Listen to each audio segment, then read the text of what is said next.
Boa noite a todos. Boa noite, Isabel. Boa noite.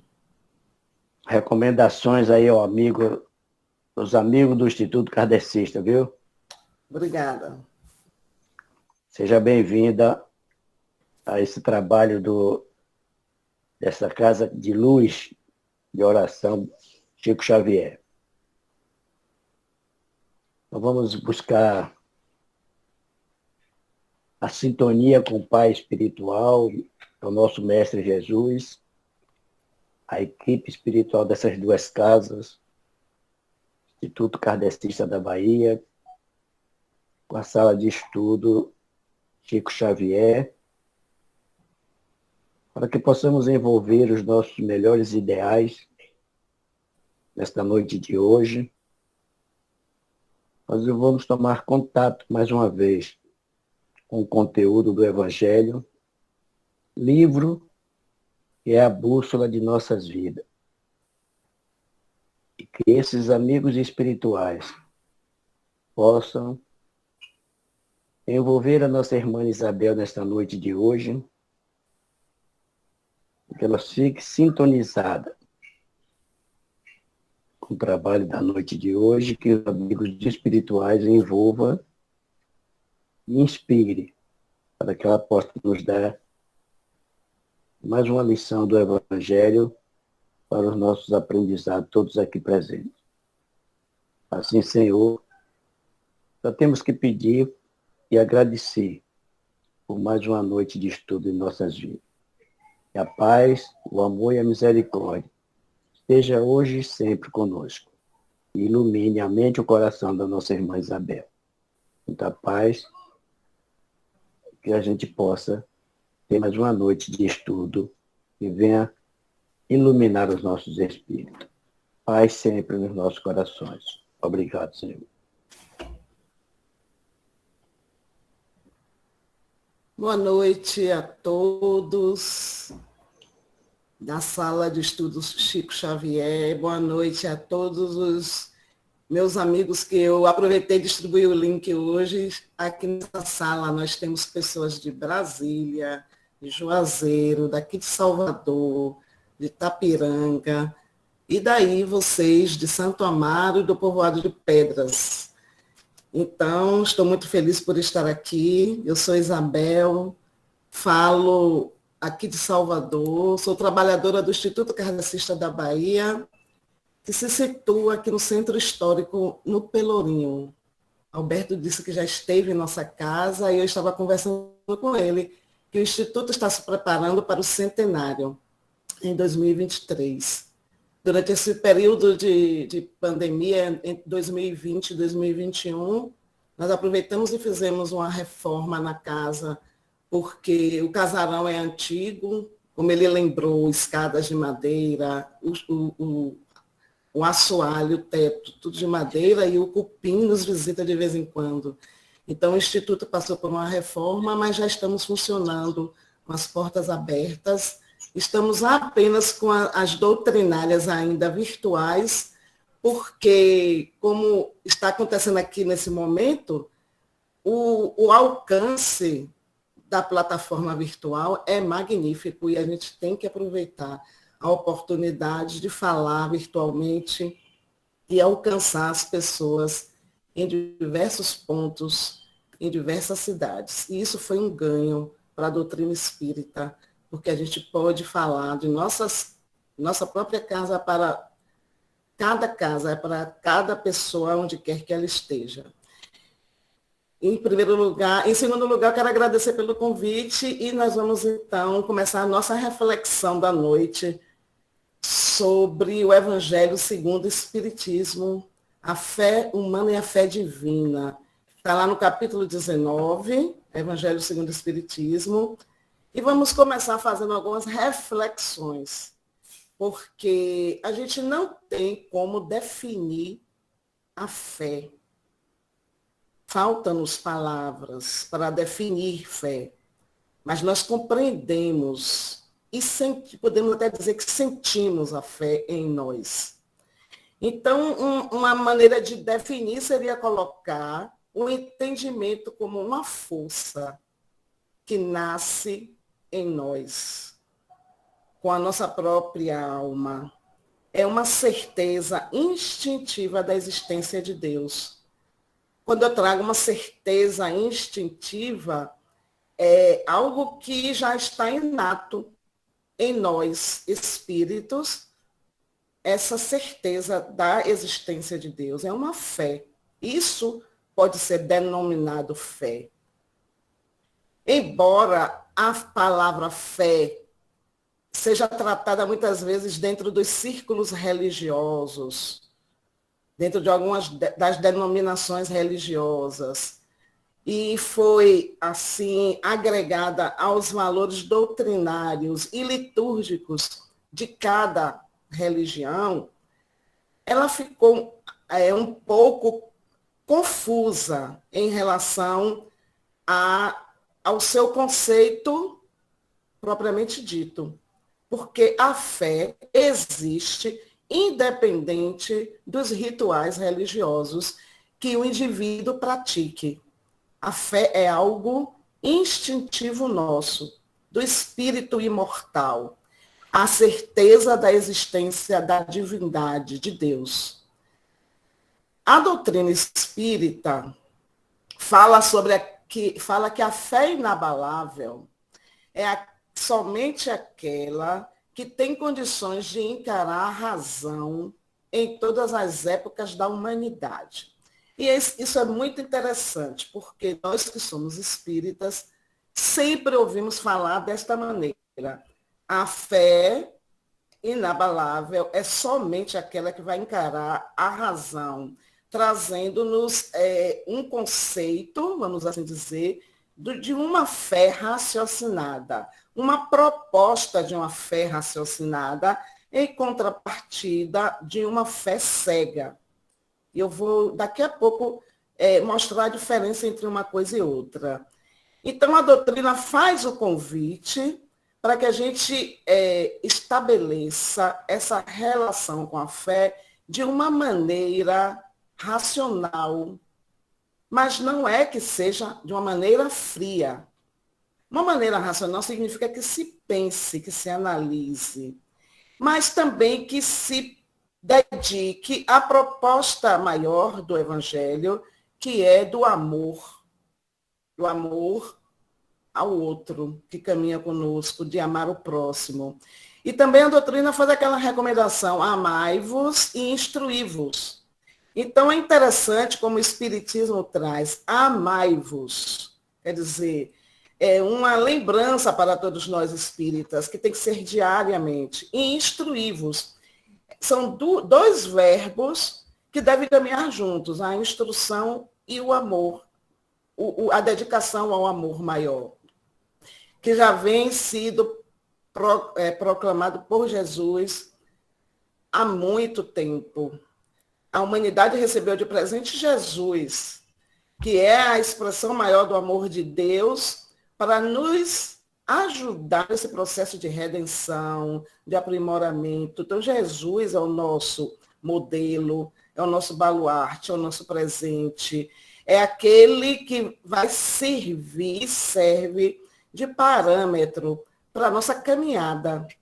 Então, ele ensina o amor incondicional, ensina sobre o perdão das ofensas de uma maneira tranquila, calma, serena. E também, através das parábolas, ele consegue dar o seu recado, vamos assim dizer. E a doutrina vem depois dizer, amai-vos, que Jesus já disse e já diz sempre, e instruí-vos. A necessidade de a gente sair da ignorância.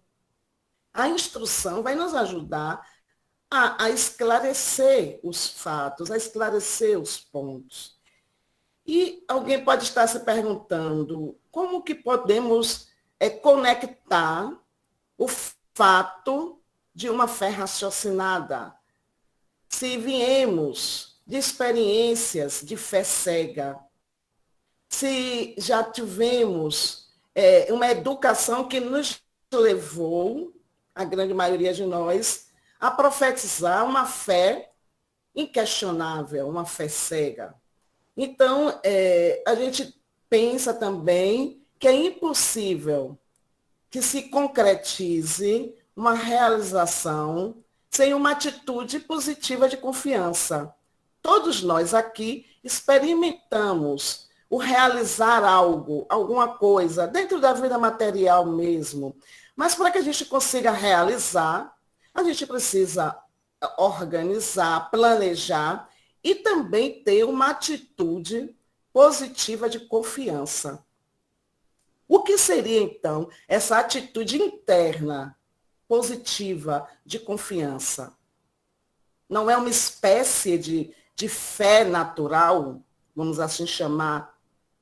Então, dentro do entendimento, isso já é algo que a gente traz, porque quando a gente tem a certeza de que algo pode acontecer, ou que algo pode se resolver, ou se concretizar, a gente já tem isso dentro de nós naturalmente. Claro que confiamos primeiramente em Deus, entregamos a Ele todos os nossos desejos, todos os nossos anseios, todas as nossas preocupações. Claro também que, como espíritas, somos sempre convidados ao estudo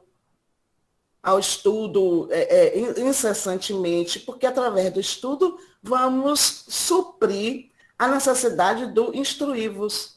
Amai-vos e instruí-vos. Então, a instrução vem através do estudo, vem através do mergulho na codificação, principalmente no Evangelho, que vai nos ajudar a esse aprimoramento moral para que a gente consiga praticar verdadeiramente o verbo amar. Então, aí nós vamos vencer as nossas dificuldades e vamos superar todos os nossos obstáculos, sem desfalecimento. Nós vamos, então, utilizando conscientemente a fé, vamos percebendo que é possível já, vamos dizer assim, suprimir aquelas longas curvas em nosso caminho e diminuir, minimizar um caminho mais doloroso, com muito sofrimento, a partir da compreensão. E isso também é um ato de fé. E essa fé raciocinada que a doutrina espírita traz vai permitir que cada um de nós sinta essas energias de toda a carga emocional da fé, da crença. Então, apesar de a gente usar o livre-arbítrio, porque todos nós temos a condição e a oportunidade de utilizar do livre-arbítrio e da razão para exercer os nossos questionamentos, para formular as nossas perguntas, para buscar as nossas certezas e as nossas informações, tudo fundado na nossa fé. Os sentimentos, as emoções que vão cercar a fé de verdade, de fato, vão nos contagiar sempre e muitas vezes, na maioria das vezes, vai extrapolar o limite das nossas paixões. Na maior parte das situações, nós somos induzidos também pelo grupo, pelo contexto religioso, para conseguir se enquadrar. Então, a fé, quando ela é cega, ela não é apenas uma fé ignorante, dogmática, mas também é uma fé intolerante. Por isso que a doutrina sugere que a fé seja raciocinada, porque a fé cega é a fé pela fé. Seria aquela, eu acredito porque acredito, não é algo que nasce com convicção, com certeza, pela experiência, pela relação íntima da criatura com o Criador. Então, essa fé irracional também provoca separações entre as pessoas, entre a humanidade, porque vai direcionando e dimensionando grupos. É uma fé que separa e não uma fé que junta, que agrega. E a doutrina tem essa visão maior, que é a visão social, que é a visão humanitária, que é a percepção da responsabilidade de cada um enquanto ser espiritual e social. Então, a fé cega é contrária à fé raciocinada. Então, nós temos a necessidade, como seres espirituais em processo evolutivo, a partir do momento em que vamos tendo a oportunidade dessa instrução, de cultivar a fé raciocinada, porque vai ultrapassar justamente toda a saúde espiritual de um indivíduo só e vai se expandir para todo o ambiente social que cada um de nós vivencia. Como eu disse aqui no início, somos aqui um grupo, nesse momento, de várias partes, inclusive de outros estados.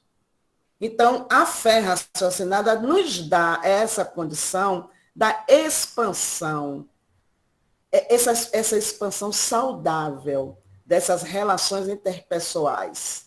E a fé cega, ela também é contagiosa, ela também é fácil de ser disseminada. E acaba se transformando, na maioria das vezes, em fanatismo. E o espírita, ele é convidado justamente para a fé raciocinada, para que ele não caia na armadilha do fanatismo religioso. Então, o indivíduo que pensa, ele vai viver a sua espiritualidade de uma forma mais equilibrada, de uma forma que consegue distribuir essas experiências em todas as áreas de sua vida, no exercício da sua cidadania, no exercício também de seu papel familiar, do seu ambiente de trabalho, de onde quer que esteja. Então, é um convite bem amplo. E o Espiritismo tem essa proposta maior, como uma doutrina com cunho religioso, filosófico e científico. Então, pensa em tudo isso, em agregar e não em separar. E o Espiritismo, mostrando o caminho da fé raciocinada, também nos mostra o caminho dessa liberdade de pensar, de questionar, essa autonomia baseada nos estudos. De quê? Do próprio Evangelho. Então, quando a gente se debruça no Evangelho para estudar as passagens onde Jesus menciona a questão da fé, onde tem a palavra fé, a gente vai entender com a lupa da doutrina espírita, a gente vai fazer esse mergulho, a gente vai fazer eu diria assim, um estudo para trazer para a nossa vida de uma maneira consciente e não de uma maneira dogmática, onde não se questiona, se aceita por se aceitar e pronto.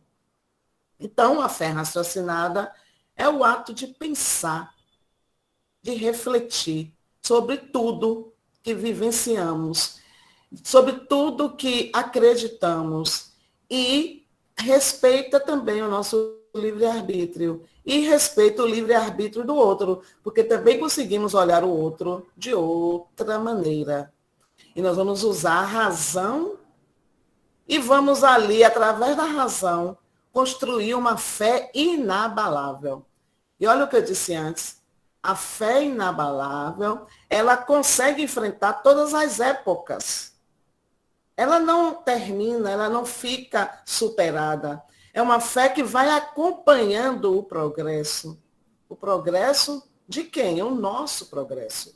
Porque nós estamos em construção, nós somos seres espirituais nessa escalada evolutiva, estamos em processo de conhecimento, de autoconhecimento, de refazimento, estamos modificando as nossas relações, a maneira de estabelecer as nossas relações econômicas, sociais, etc., etc.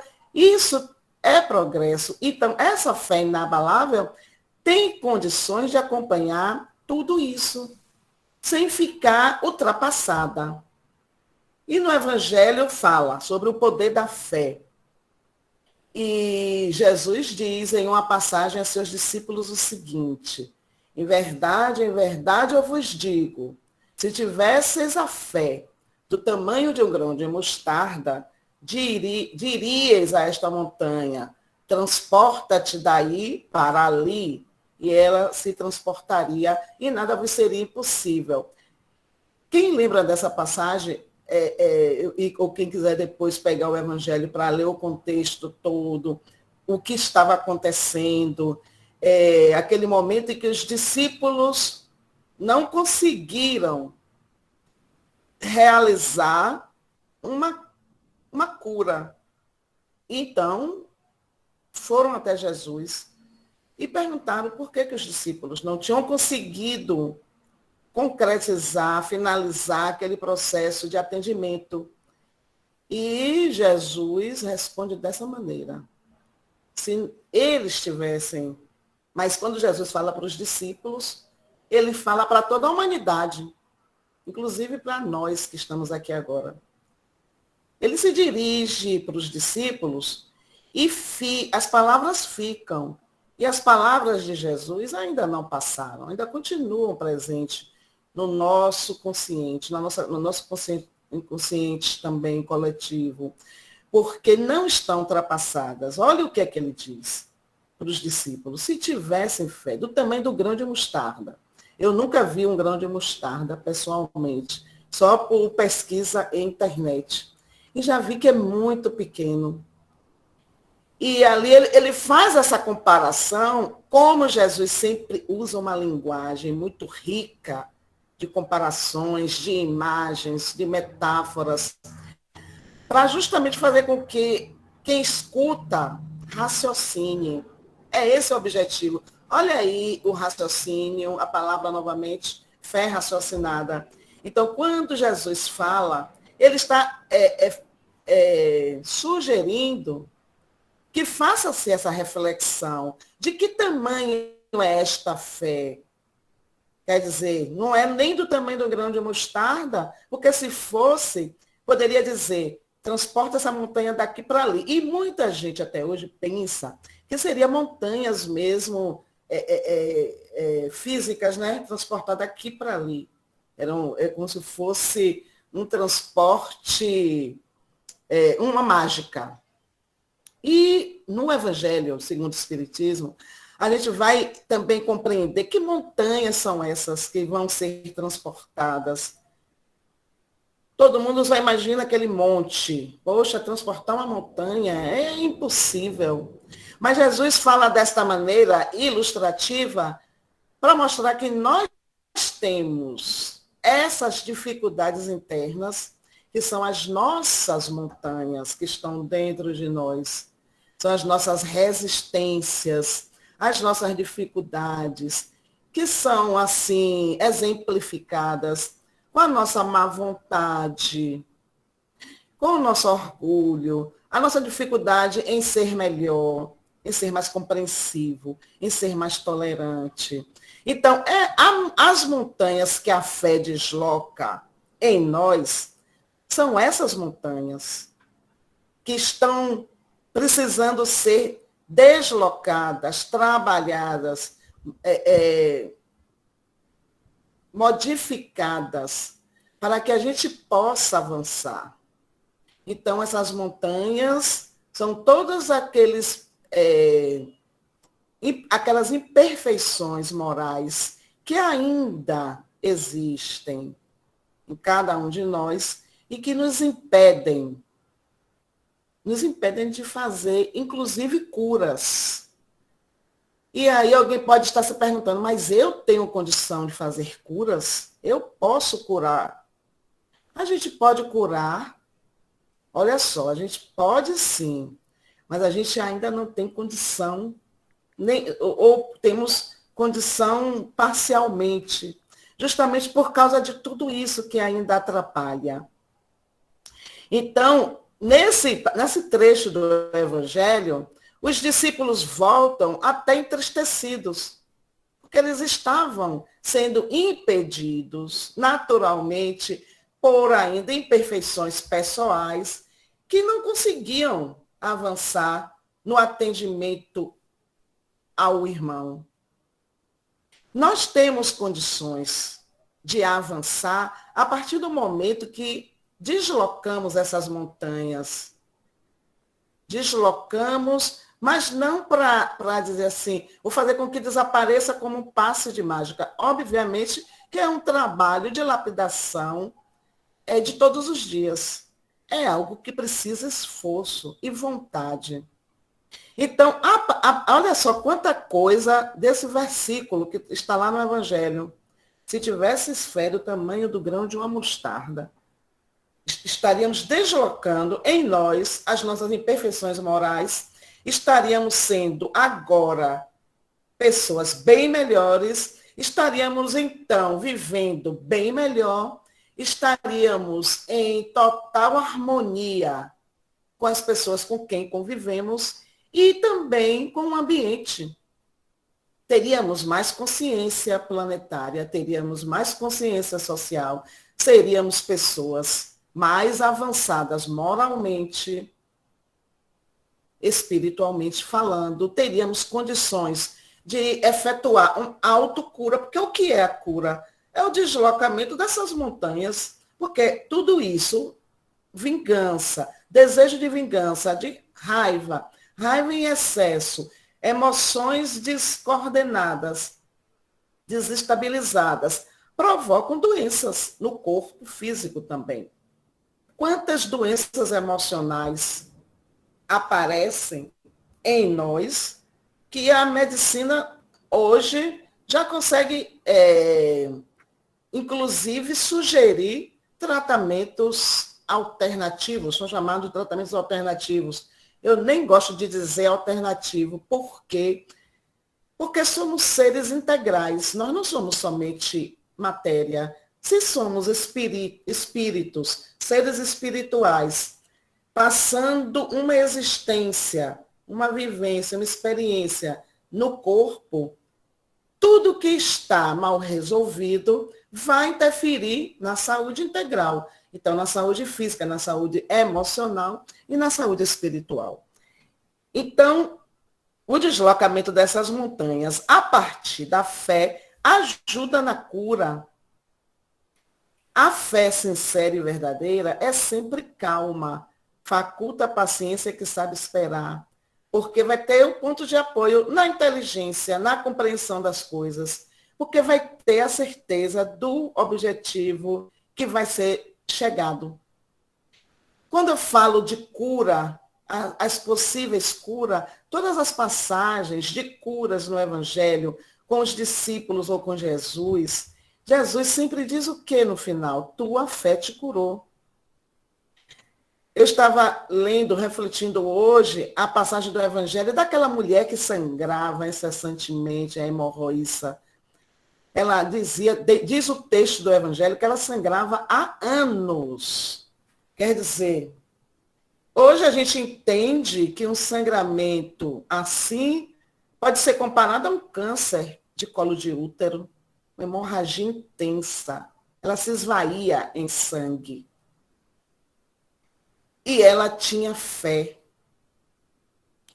Tinha fé que, se ela tocasse pelo menos na veste do mestre, ela ficaria curada. E todo mundo aqui lembra o que é que acontece com essa mulher. Ela estava tão fraca por conta dessa hemorragia. Imagino, naquela época, os recursos da medicina não eram iguais ao que temos hoje. Quer dizer, não tinha nenhum remédio que pudesse conter aquela hemorragia. Não tinha nem também como repor quimicamente com remédio o tanto que ela perdia ali, né, de ferro. Então, a anemia deveria ser profunda. E isso traz uma fraqueza. Então, ela se arrasta no meio da multidão. E ela toca, ela puxa a roupa de Jesus. E ele percebe e se volta para os discípulos e diz, quem me tocou? E é muito bonita essa passagem do Evangelho. Porque ela não se levanta, as imagens que nós temos em mente é que ela está ali arrastada. ao chão. Ela precisaria apenas triscar na veste, puxar. O tamanho da fé daquela criatura faz com que ela fique curada imediatamente.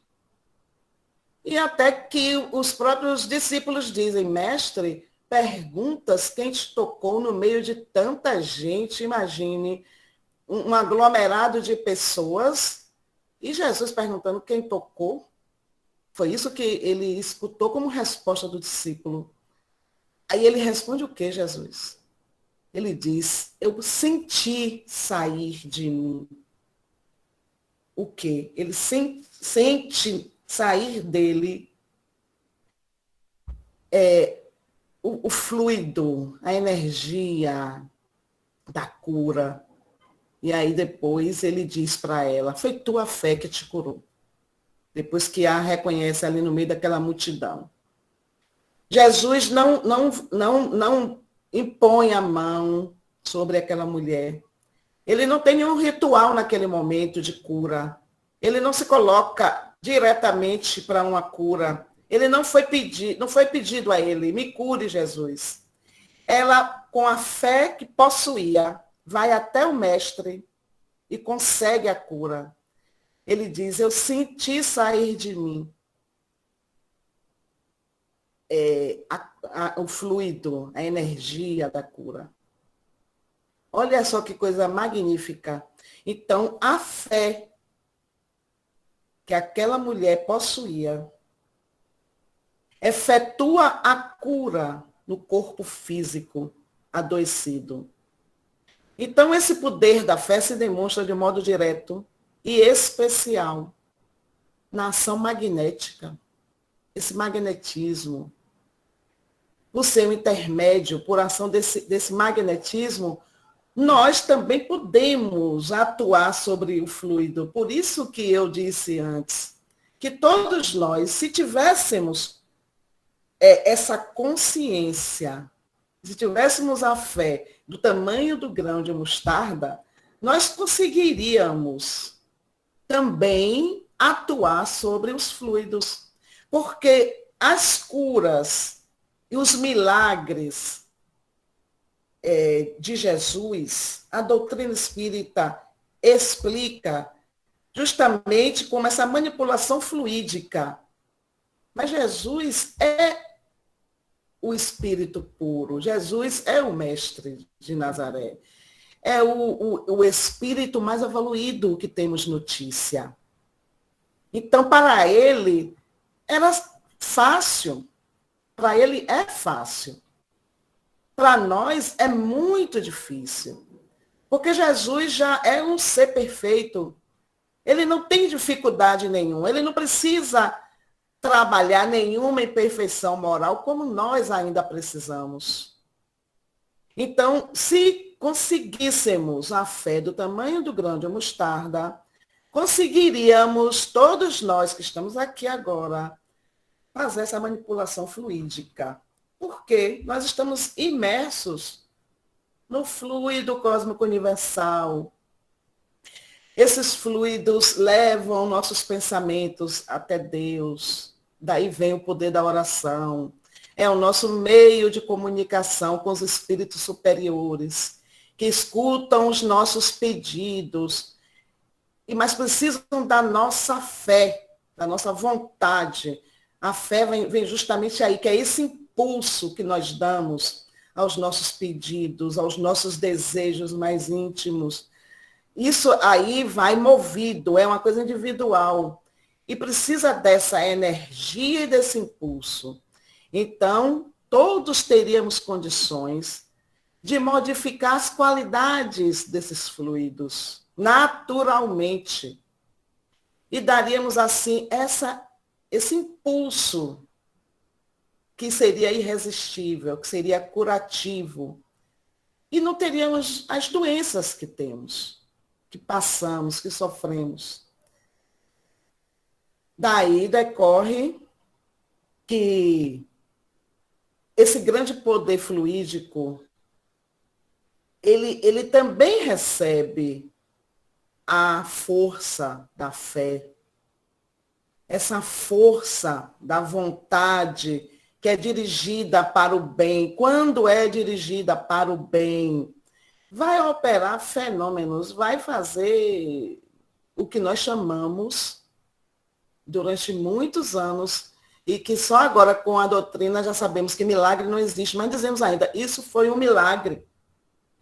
Quantas vezes ainda nos admiramos com algumas curas de amigos, de situações mil, nesse tempo de pandemia, quando vimos pessoas saírem, inclusive de períodos intensos de internação pela Covid, e de conseguirem saírem do tubo, restituírem a saúde, retornar para casa, mesmo com tratamento prolongado, estabelecerem de volta a saúde, o fluido vital está em ordem. E aí muita gente diz assim, foi um verdadeiro milagre. Mas isso tem a ver também com o que a gente está conversando aqui agora, a fé.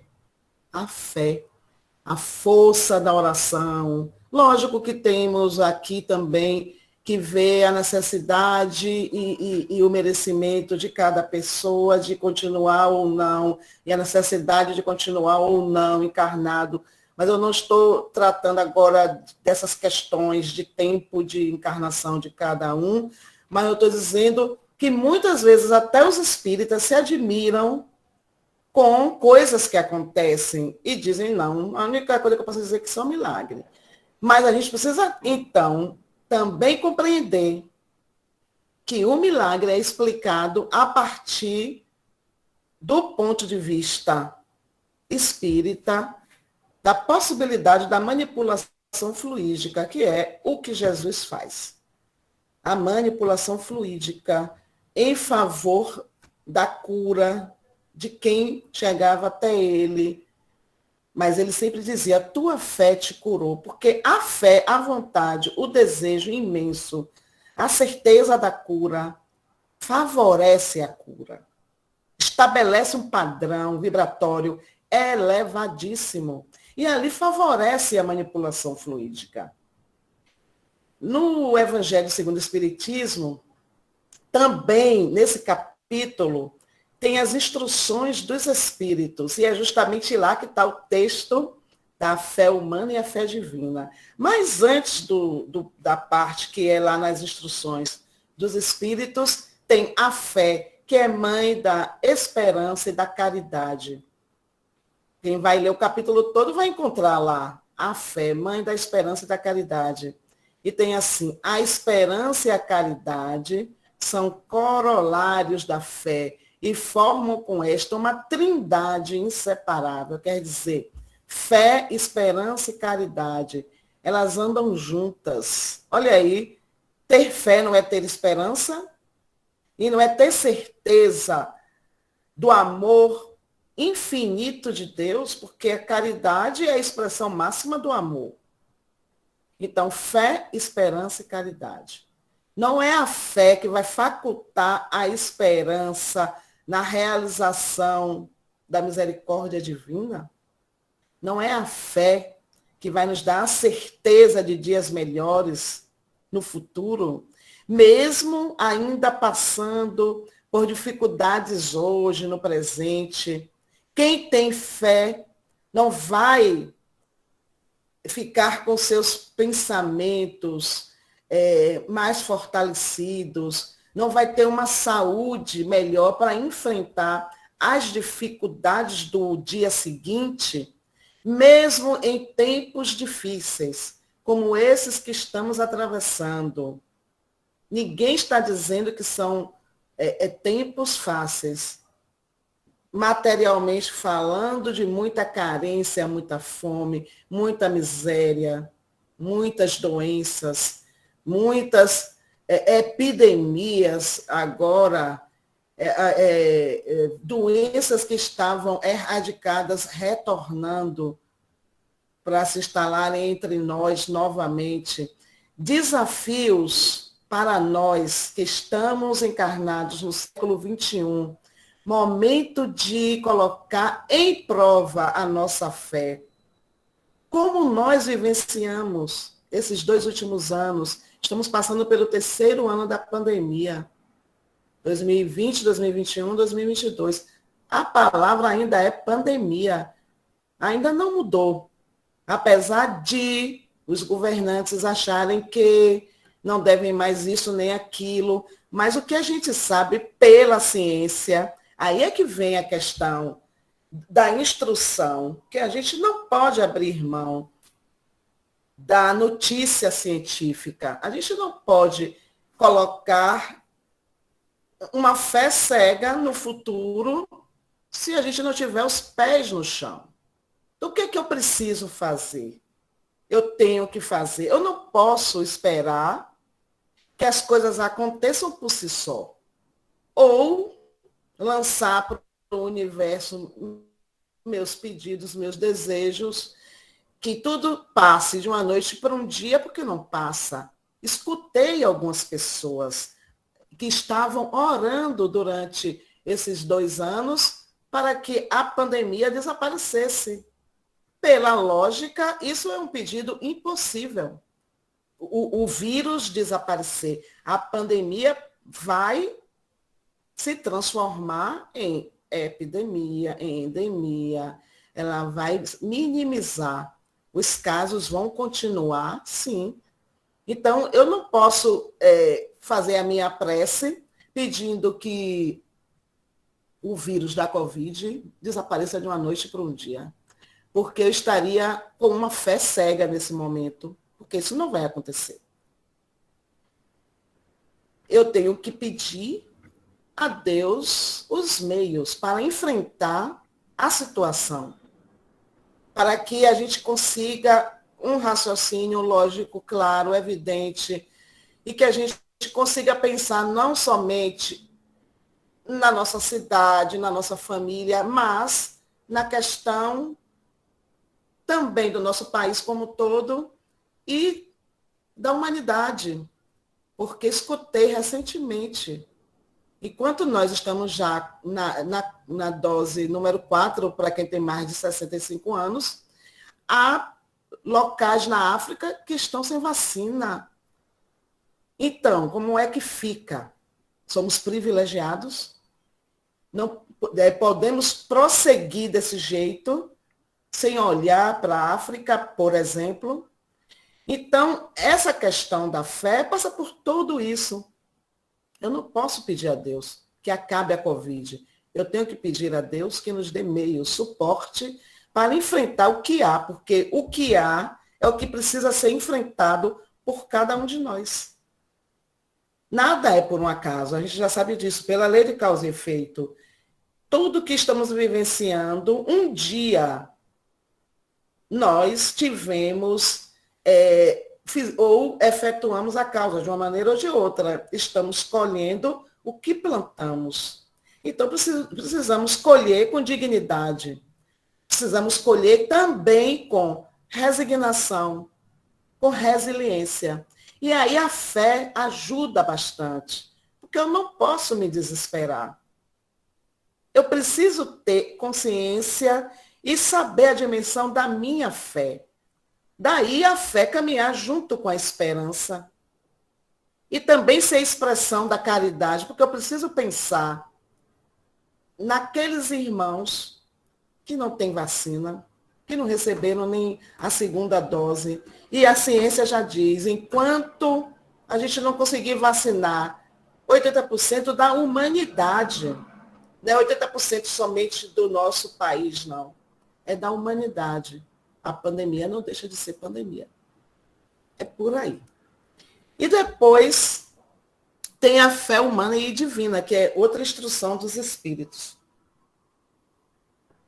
Então, que é assinado por um espírito protetor de Paris, no ano de 1863, e a gente vai também ver pelo texto seguinte, que ele traz a questão da fé como esse sentimento inato, que é consciência das nossas potencialidades, que está como germe dentro de nós, no nosso íntimo, mas que precisa ser desenvolvida.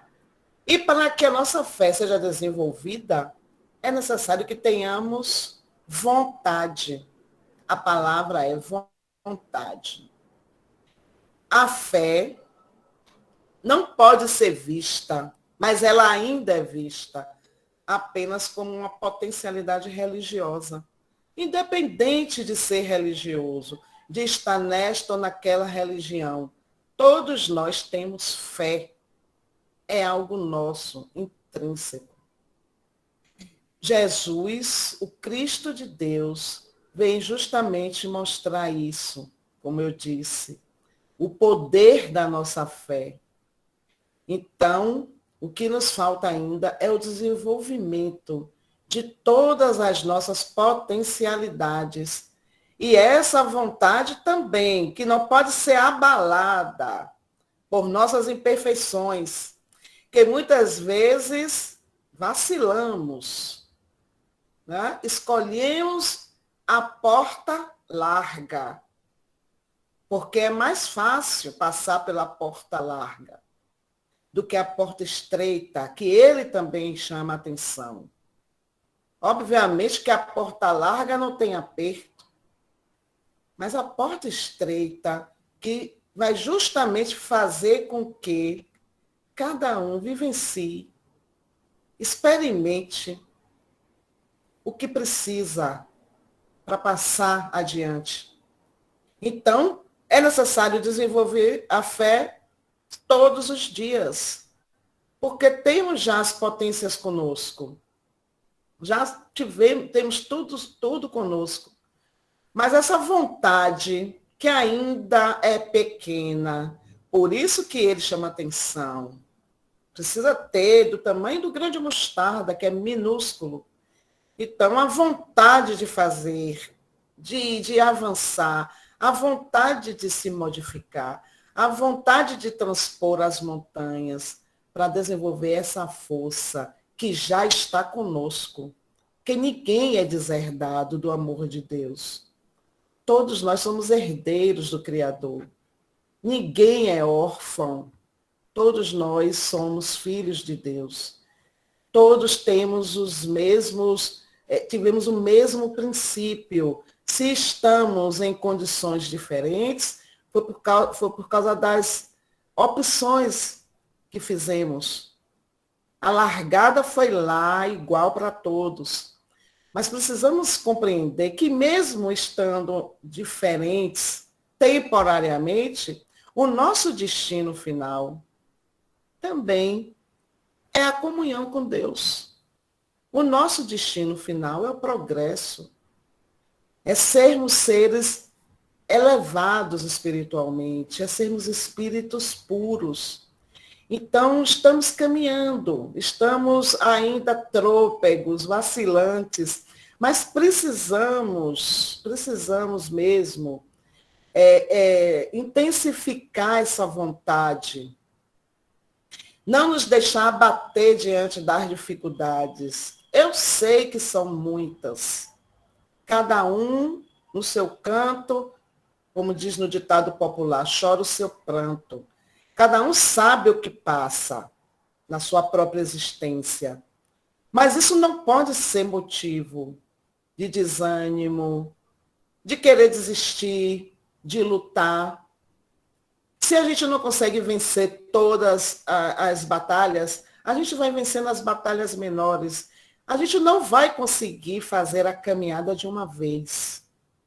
Ninguém que se propõe a caminhar, se eu quiser fazer uma caminhada daqui até Santo Amaro, que é pertinho, eu vou ter que estabelecer um projeto, organizar o meu dia, ver qual vai ser o melhor horário para eu pegar a estrada. Outro dia o pessoal veio de Feira de Santana para Salvador, do MST. Eu encontrei até eles na estrada, em abril da Semana Santa. Então, tudo organizado.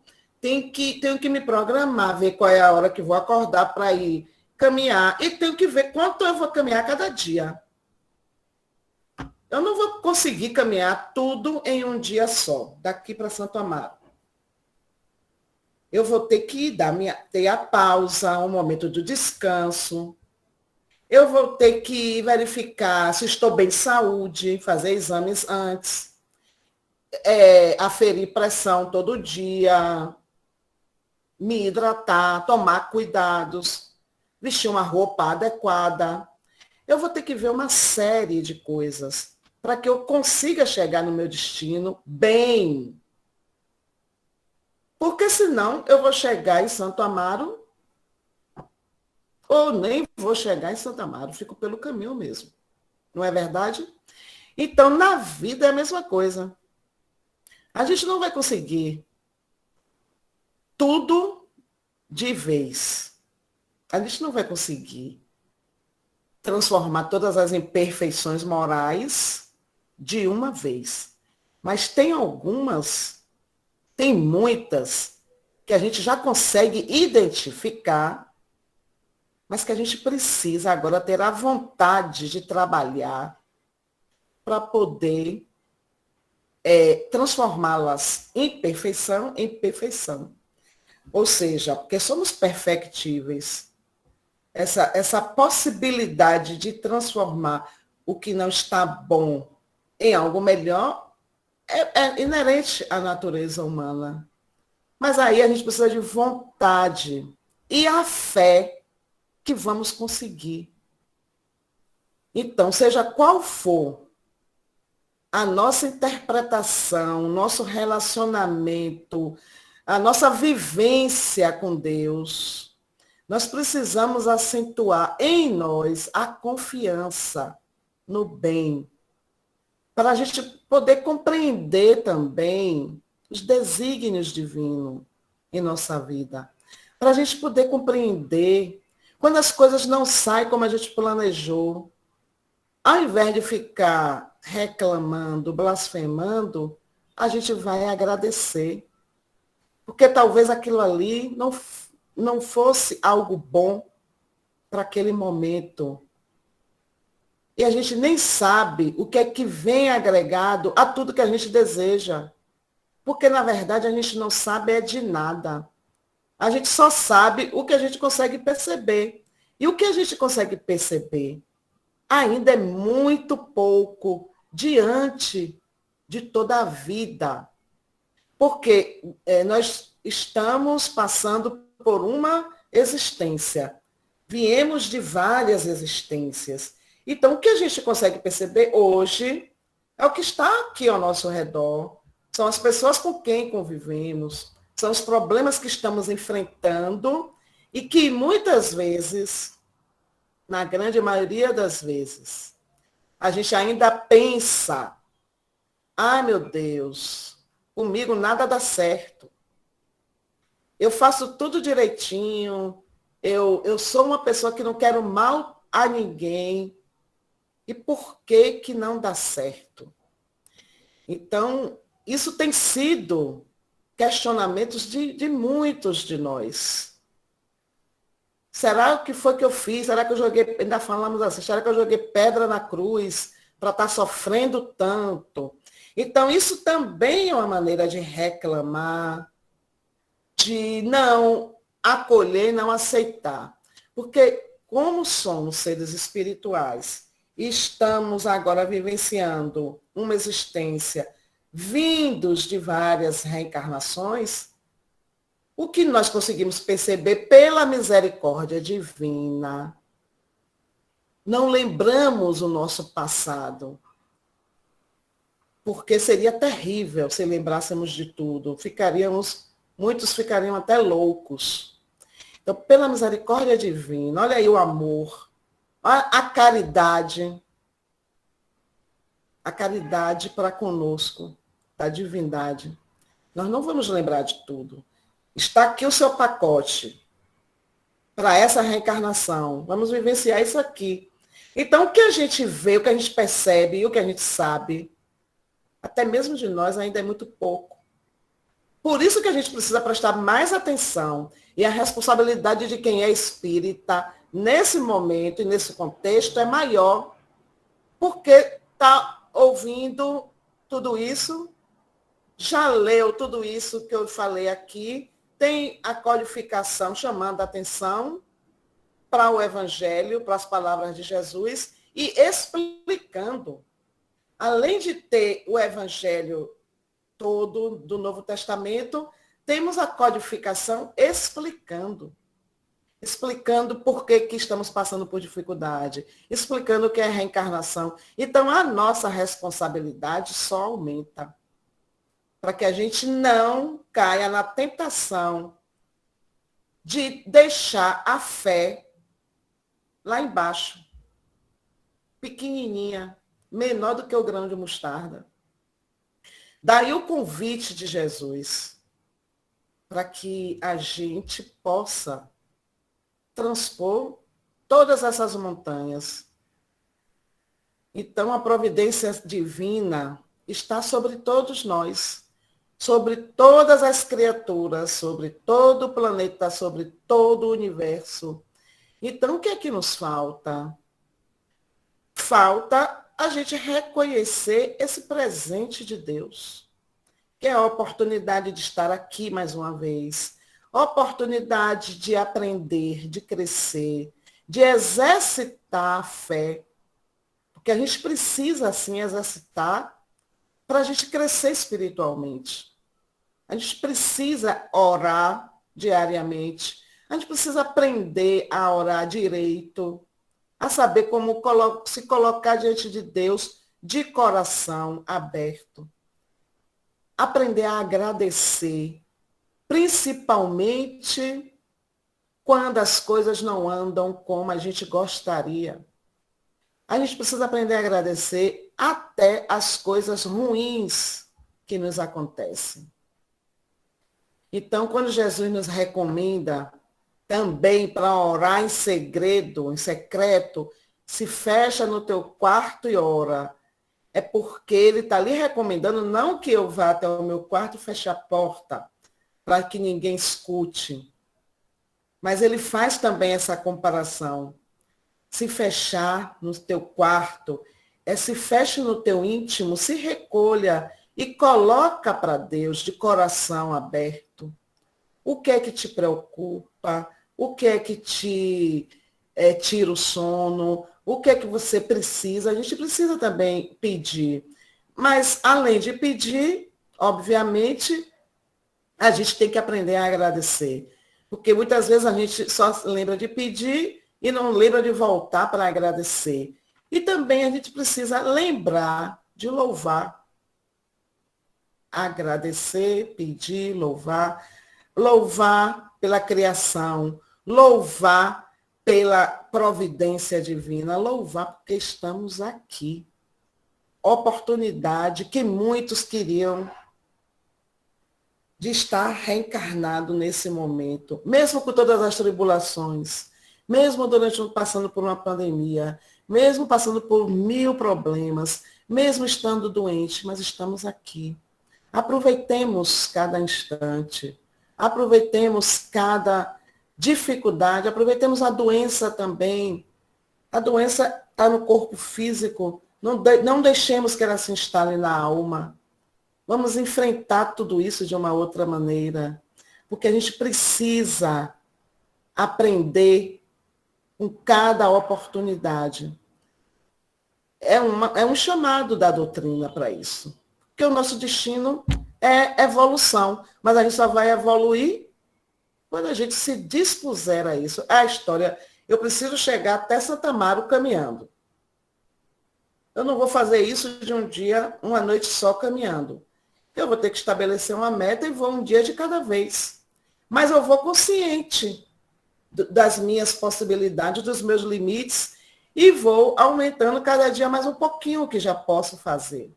Para chegar em Santa Amaro bem. Para chegar lá no topo também bem. Para chegar melhor do que estou hoje. É assim que a misericórdia divina espera de cada um de nós. Então, a doutrina vem nos mostrar também essa questão, nos mostra a imortalidade da alma, a fugacidade dos bens terrenos, nos esclarece que tudo é questão de circunstância, de tempo, mesmo as dificuldades, mas são coisas que acontecem não por castigo, mas por necessidade nossa, para o nosso crescimento. Por isso que Jesus, ele mesmo passando por todo aquele sufoco da morte física, sendo crucificado, ele diz aos discípulos, tende bom ânimo, porque eu venci o mundo. Ele venceu e nós também iremos vencer. Então fica aqui as minhas reflexões sobre esse capítulo do Evangelho. Agradeço a todos. Se alguém quiser fazer algum comentário, estou à disposição. Nós que te agradecemos já, Isabel, por essa aula maravilhosa. E agora fica aberto aí, pessoal, por 10 minutos. Quem tiver alguma complementação para fazer sobre o assunto ou alguma pergunta, está aberto para vocês.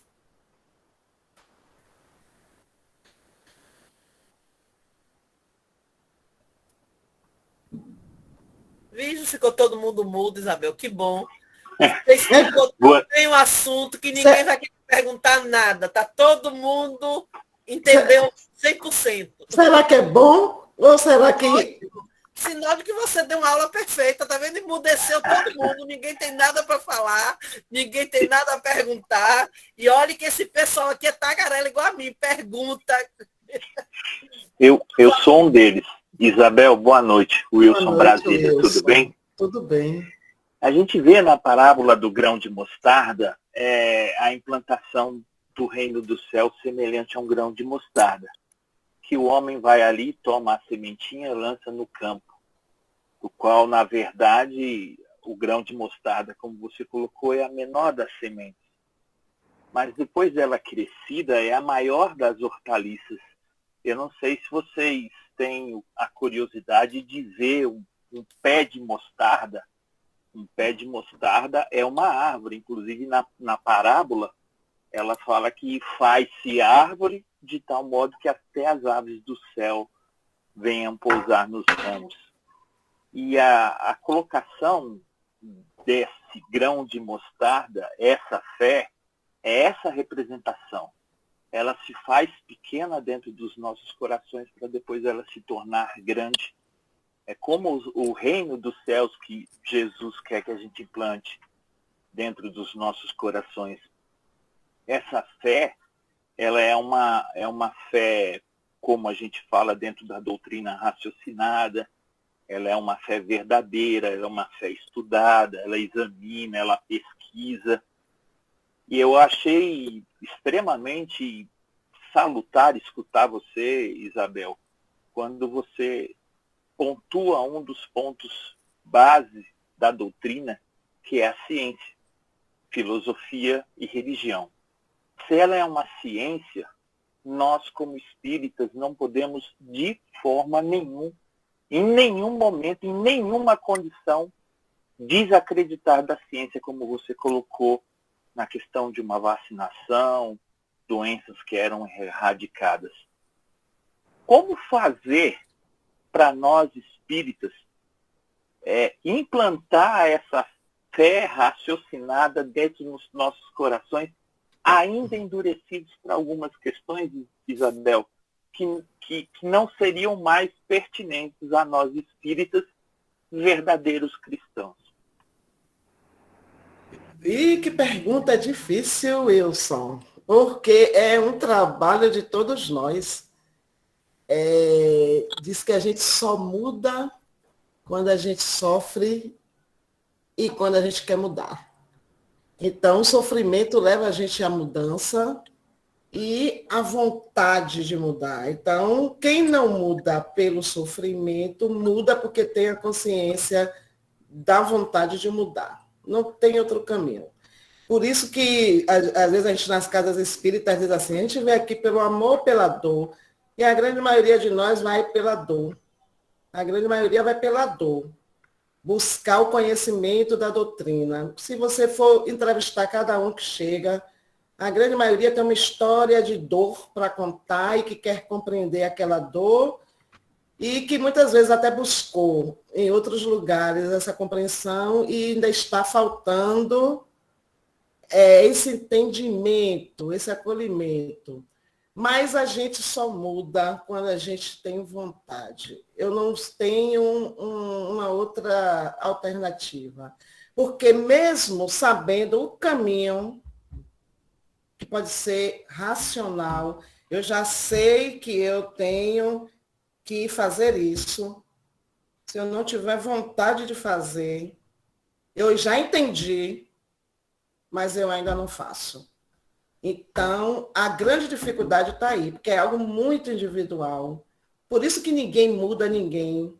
Você mostra para o filho o caminho todo, mas ele caminha o que ele quer. E aí, quem tem filho sabe disso. Você ensina tudo.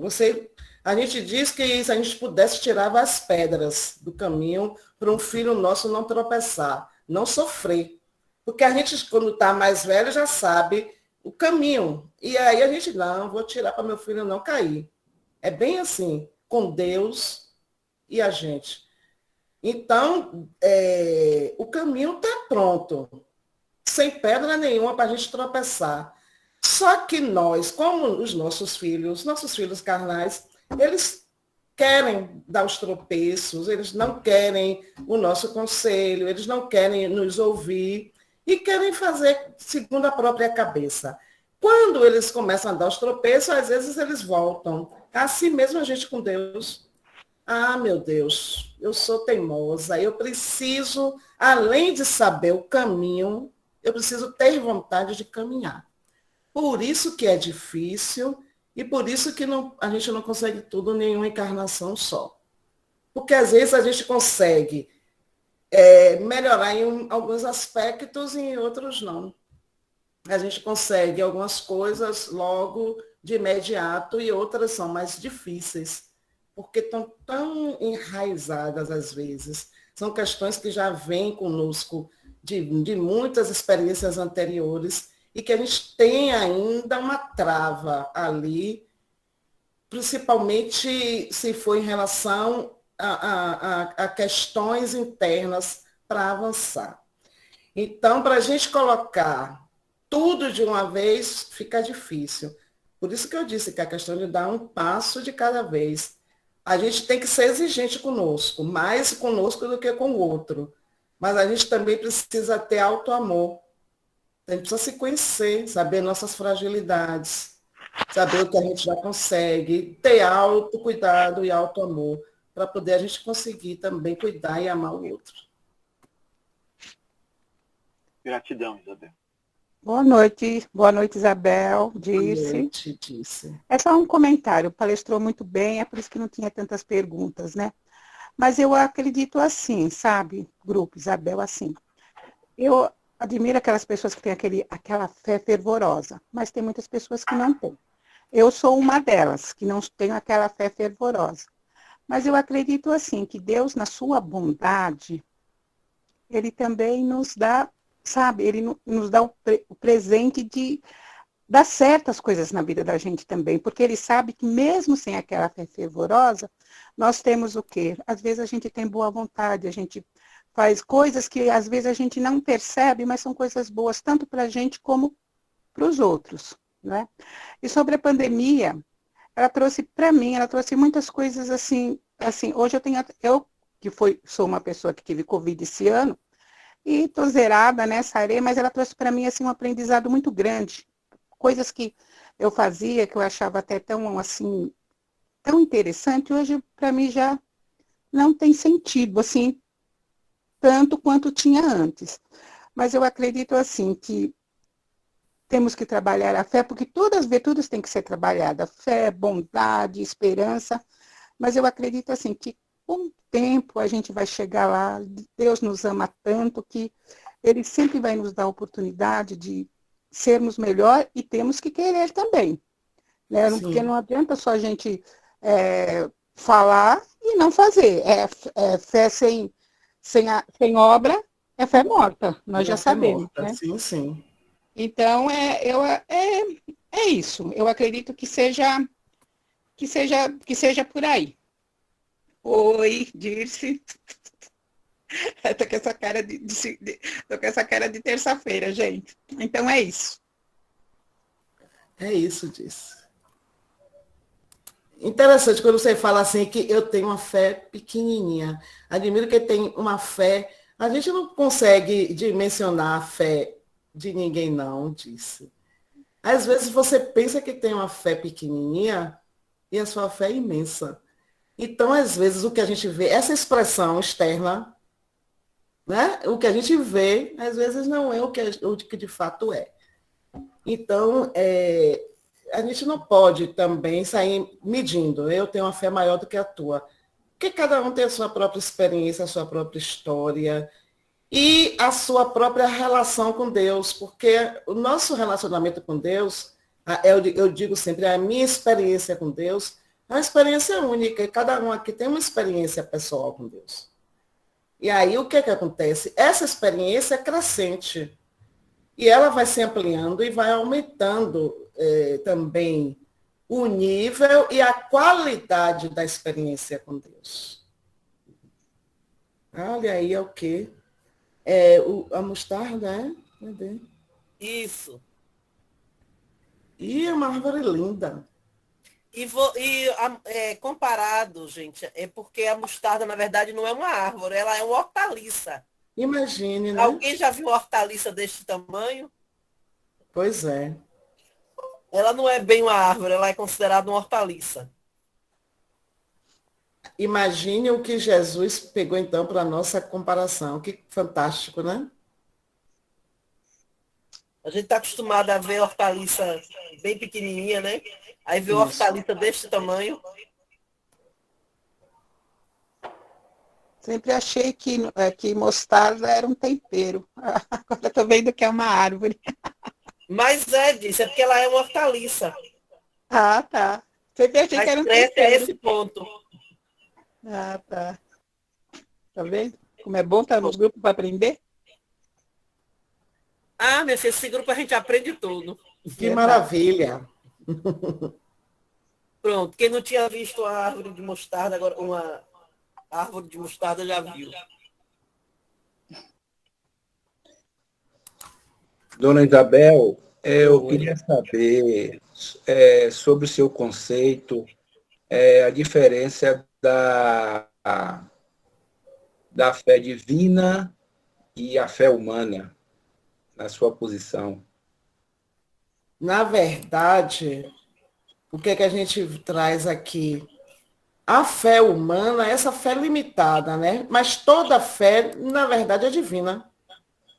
A fé humana, aí a gente pode colocar assim, como a colega falou há pouco, eu tenho uma fé pequenininha, a gente acha que tem sempre uma fé pequena, uma fé assim, uma fé assado, mas essa fé que a gente já vivencia é também uma fé divina.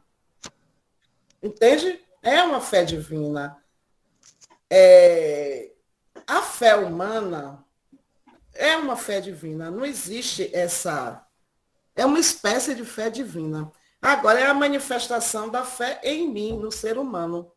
Porque eu estava pensando também, como eu disse, todos nós já nascemos com esse germe da fé, a fé natural. É o que chama da fé natural. O que é a fé natural?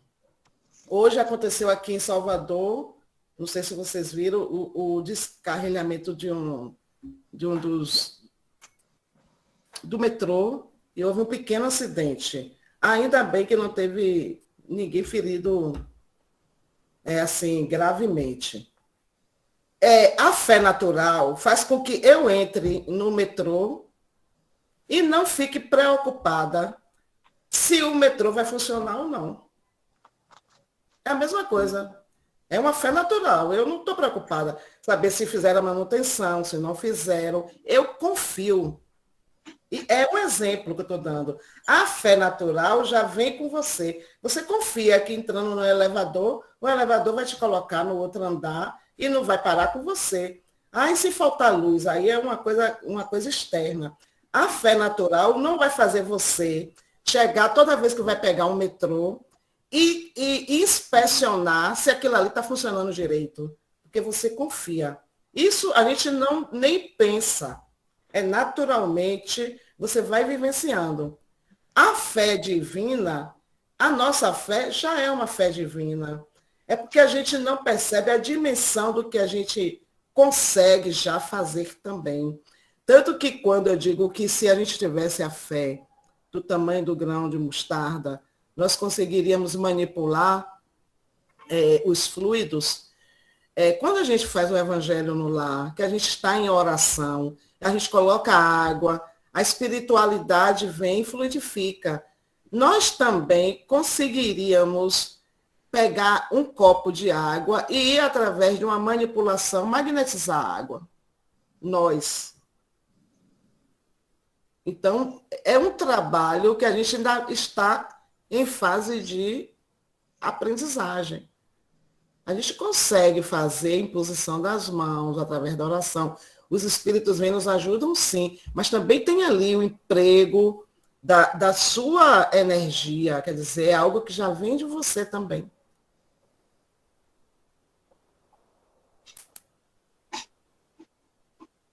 Ok.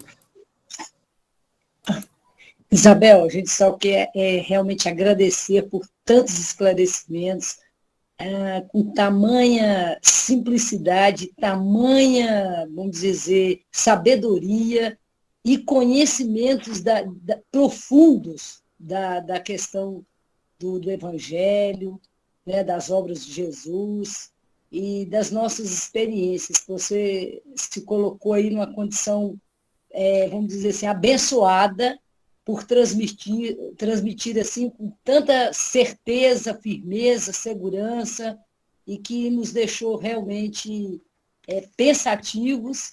E é aquela questão, né? Vontade, persistência e muita paciência. Obrigada, Terezinha. Obrigada, Daci. Mais alguém?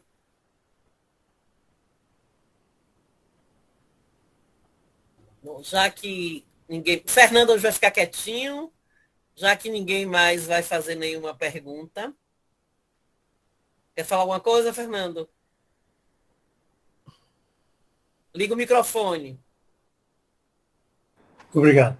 Primeiro, agradecer por estar aqui e apreciando essa fala da Isabel, que foi elementar para todos nós, né? Inclusive para os espíritos desencarnados, que receberam um banho de lições com relação à fé. E a gente sabe que é impossível concretizar realização nenhuma sem atitude positiva de confiança, né?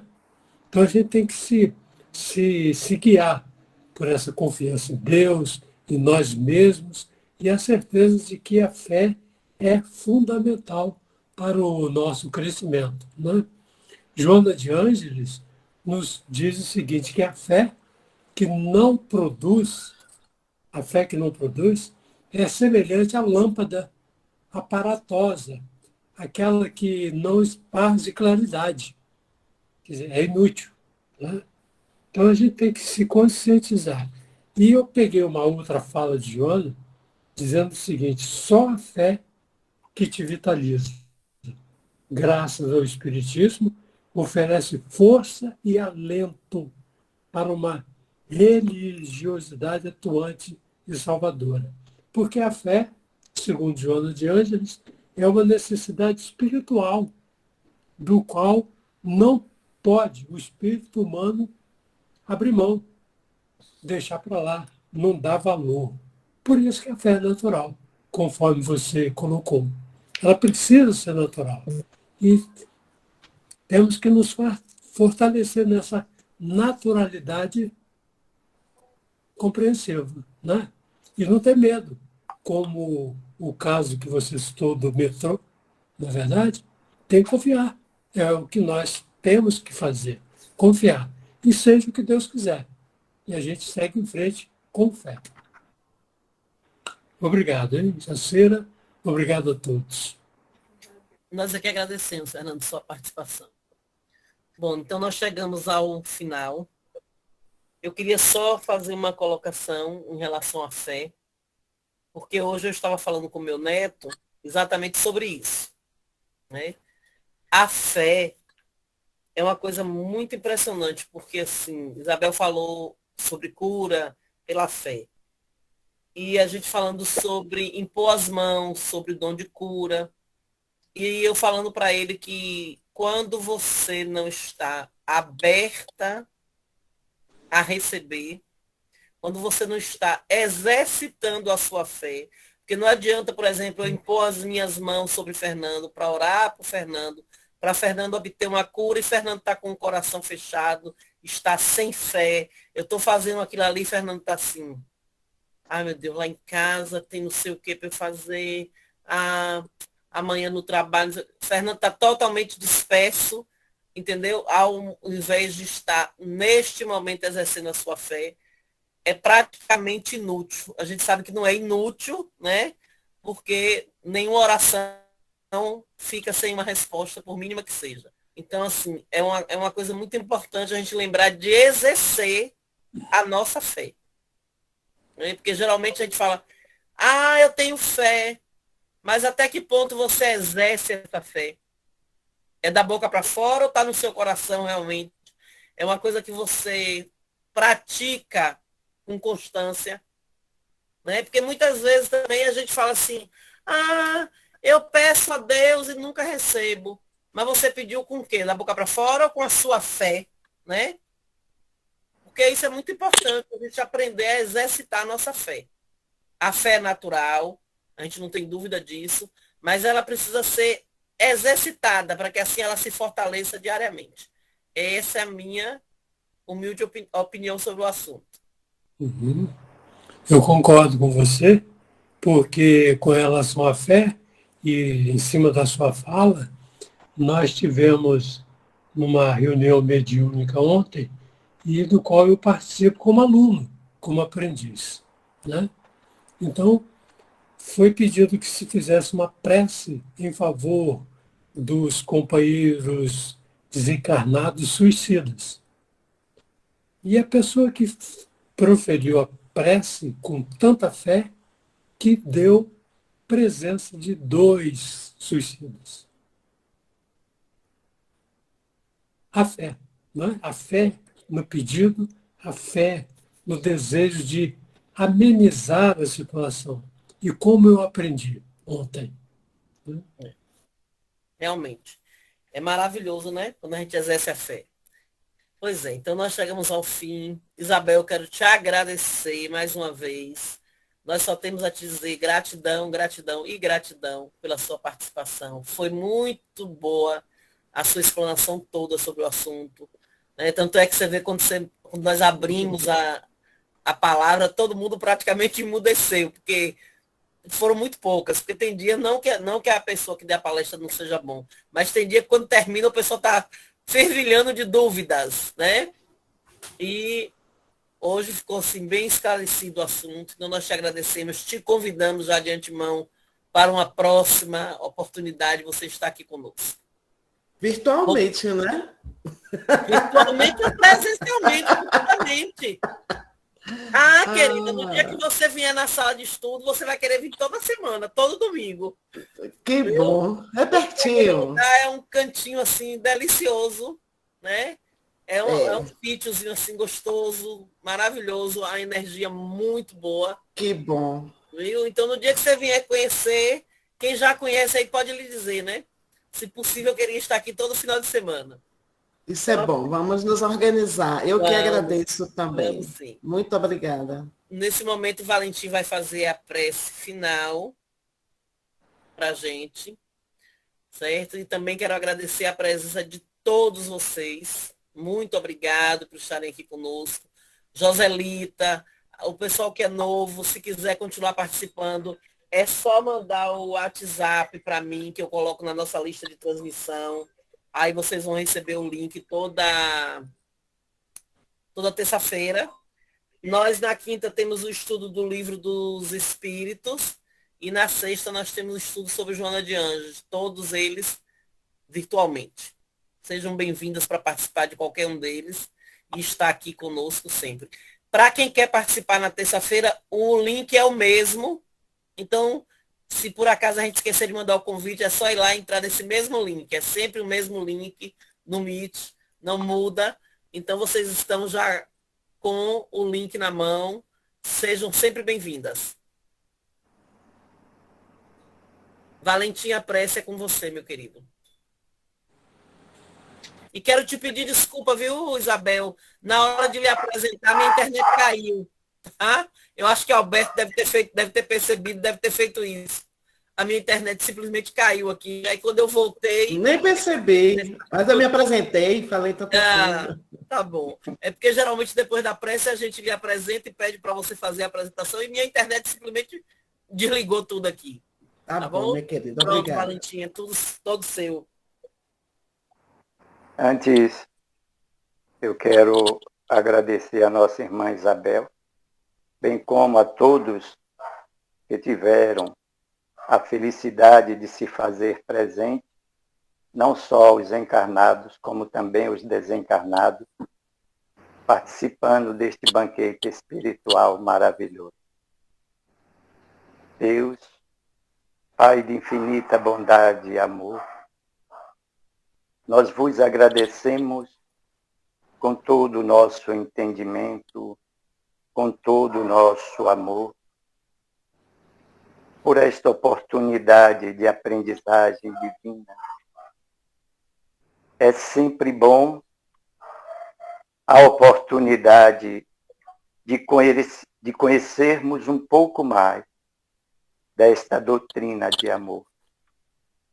Que possamos internalizar tudo o que nos foi passado como conhecimento sábio, como assim foi classificada também a nossa irmã Isabel, na sabedoria a qual pôde proferir o tema da noite de hoje, Senhor, dando-nos a compreensão de que não pode ser sábio se não for simples, e na simplicidade da nossa irmã traduz a mensagem de forma profunda, fazendo com que ela chegue aos nossos corações.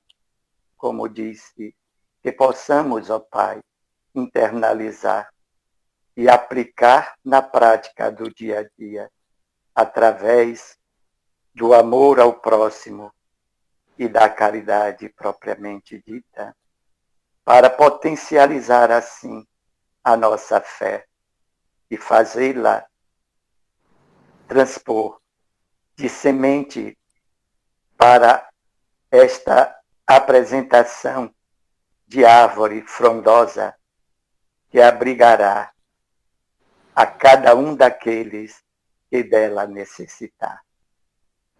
E esta seja para nós a luz da fé que tanto necessitamos para continuarmos a nossa caminhada evolutiva. Obrigado, Senhor. Obrigado, meu Deus. Muita paz para todos. E assim seja. Que assim seja. Assim seja. Que assim seja. Que assim seja. Que seja.